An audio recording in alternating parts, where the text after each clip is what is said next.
Hello food lovers, welcome to Mama's food. నేను మీ స్వాతి. ఈరోజు నేను పాలకూర పకోడీని ఎలా ప్రిపేర్ చేసుకోవచ్చో చూపించబోతున్నాను. రొటీన్గా ఎప్పుడో ఆనియన్ పకోడీ అయినా పాలకూర పకోడీని ఒకసారి ట్రై చేయండి. చాలా క్రిస్పీగా, చాలా టేస్టీగా ఉంటుంది. ఈ రైనీ సీజన్లో ప్రతిరోజు వర్షం పడుతుంది కదా, ఈవినింగ్ టైంలో వేడివేడిగా ఏమైనా తినాలి అనిపిస్తూ ఉంటుంది. అలాంటప్పుడు ఈ విధంగా ట్రై చేయండి, చాలా బాగుంటుంది.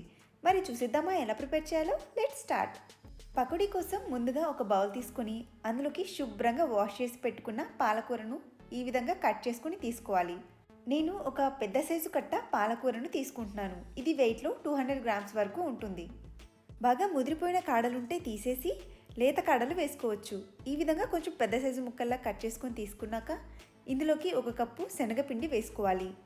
పకోడీ కొద్దిగా క్రిస్పీగా రావడానికి 2 టేబుల్ స్పూన్స్ బియ్యం పిండి కూడా వేసుకోవాలి. తర్వాత ఇందులోకి ఒక మీడియం సైజ్ ఆనియన్ని ఇలా పొడవుగా కట్ చేసుకుని తీసుకోవాలి. 2 పచ్చిమిర్చిల్ని ఇలా ముక్కలుగా తరిగి వేసుకోవాలి. 1 టేబుల్ స్పూన్ అల్లం ముక్కలు, 1/2 టేబుల్ స్పూన్ జీలకర్ర, మీ టేస్ట్కి తగ్గట్టుగా ఉప్పు,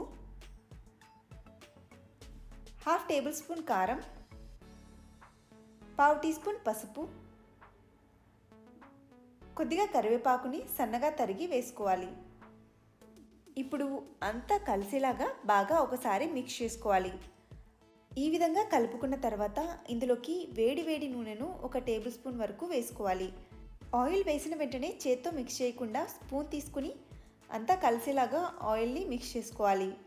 ఈ విధంగా మిక్స్ చేసుకున్నాక పైన కొద్దిగా నీళ్లు చిలకరించుకుంటూ చేత్తో పిండిని కలుపుకోవాలి. పకోడీకి పిండి కొంచెం గట్టిగానే ఉండాలి, లూజ్గా ఉండకూడదు. అందుకే ఒక్కొక్క టేబుల్ స్పూన్ వాటర్ని మాత్రమే యాడ్ చేసుకుంటూ పిండిని ఈ విధంగా గట్టిగా కలుపుకోవాలి. పిండి లూజ్గా ఉన్న పకోడీలు మెత్తగా వచ్చేస్తాయి.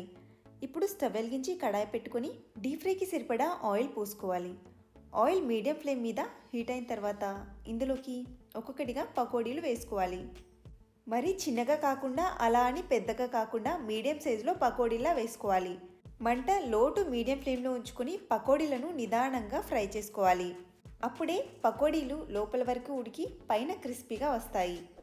పకోడీలను గరిటెతో తిప్పుకుంటూ ఈ విధంగా నిదానంగా ఆయిల్లో ఫ్రై చేసుకోవాలి. పకోడీలు క్రిస్పీగా అయ్యి ఈ విధంగా గోల్డెన్ బ్రౌన్ కలర్కి టర్న్ అయ్యాక వీటిని తీసి ఒక ప్లేట్లోకి వేసుకుని సర్వ్ చేసుకోవడమే. ఇదే ప్రాసెస్లో మిగిలిన పిండితో కూడా పకోడీలు వేసుకుని ఫ్రై చేసుకోవాలి. అంతే, వేడి వేడిగా పకోడీలు తయారైపోయాయి. ఇవి దాదాపు ఆనియన్ పకోడీలానే చాలా టేస్టీగా ఉంటాయి. టేస్ట్లో పెద్ద డిఫరెన్సే ఉండదు. పాలకూరతో మాత్రమే కాదు, ఏ ఆకుకూరతో అయినా ఈ విధంగా పకోడీని ట్రై చేయొచ్చు. ఆకుకూరలు వద్దు అని మారం చేసే వాళ్ళకి ఈ విధంగా ట్రై చేసి పెట్టండి, చాలా ఇష్టంగా తినేస్తారు. మరి చూసారు కదా పాలకూర పకోడీ ఎలా ప్రిపేర్ చేయాలో. మీకు నచ్చిందా? అయితే తప్పకుండా ఇంట్లో తయారు చేసి మీకు ఎలా వచ్చిందో నాతో కామెంట్స్లో షేర్ చేసుకోండి. వీడియో నచ్చితే లైక్ చేసి మీ ఫ్రెండ్స్తో, రిలేటివ్స్తో షేర్ చేసుకోండి. ఇంకా ఇలాంటి మరిన్ని టేస్టీ వంటల కోసం మన ఛానల్ని సబ్స్క్రైబ్ చేసుకోవడం మర్చిపోకండి. Thank you for watching.